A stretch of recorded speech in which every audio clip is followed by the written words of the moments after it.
સુરતમાં 7મી માર્ચે વડાપ્રધાનના કાર્યક્રમને લઈને તડામાર તૈયારીઓ ચાલી રહી છે. મોદી હેલિપેડથી કાર્યક્રમ સ્થળ સુધી રોડ શો કરવાના હોવાથી સ્વાગત માટે 30 સ્ટેજ બનાવવામાં આવશે. વિવિધ સમાજના અગ્રણીઓ રોડ શો દરમિયાન વડાપ્રધાનનું સ્વાગત કરશે.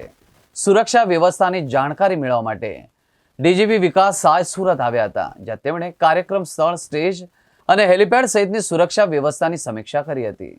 નરેન્દ્ર મોદીના લિંબાયત નીલગિરી ગ્રાઉન્ડ ખાતે યોજાનારા કાર્યક્રમમાં 1 લાખથી વધુ લોકો ઉપસ્થિત રહેશે તેવો અંદાજ છે. જ્યારે કાર્યક્રમ પહેલા તેઓ 1.5 કિલોમીટર ભવ્ય રોડ શો કરશે, જ્યાં રૂટ પર હજારો લોકો પણ જોડાશે. એ દરમિયાન પાલિકાએ રોડ શો રૂટ પરના તમામ દબાણો તાબડતોબ ગાયબ કરી દીધા છે.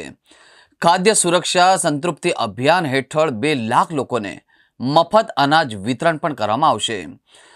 DGP Vikas Sahay, police commissioner Anupamsinh Gehlot, collector Saurabh પારગીએ સમીક્ષા કરી હતી. આ સાથે તૂટેલા રોડની મરામત, બ્રિજ, દિવાલો પર આકર્ષણ પેઇન્ટિંગ પણ કરવામાં આવ્યા હતા. લિંબાયતમાં કાર્યક્રમ કર્યા પછી મોદી સર્કિટ હાઉસ રાત્રિ રોકાણ કરશે, જ્યારે 8મી કાર્યક્રમ માટે નવસારી જશે. સુરતમાં સમગ્ર રૂટ પર તૂટેલા રસ્તા રાતોરાત રિપેર થઈ ગયા હતા. બ્રિજ અને રોડ સાઇડના દિવાલો પર આકર્ષક પેઇન્ટિંગ, બ્યુટિફિકેશન પણ કરવામાં આવી રહ્યું છે. કુંડાને રંગરોગાન, ટ્રાફિકને લગતા પટ્ટા વગેરે બનાવવામાં આવ્યા છે. વડાપ્રધાનને ફૂલ ગુલાબી ચિત્ર દેખાડવા તંત્રે એડી ચોટીનું જોર પણ લગાવ્યું છે.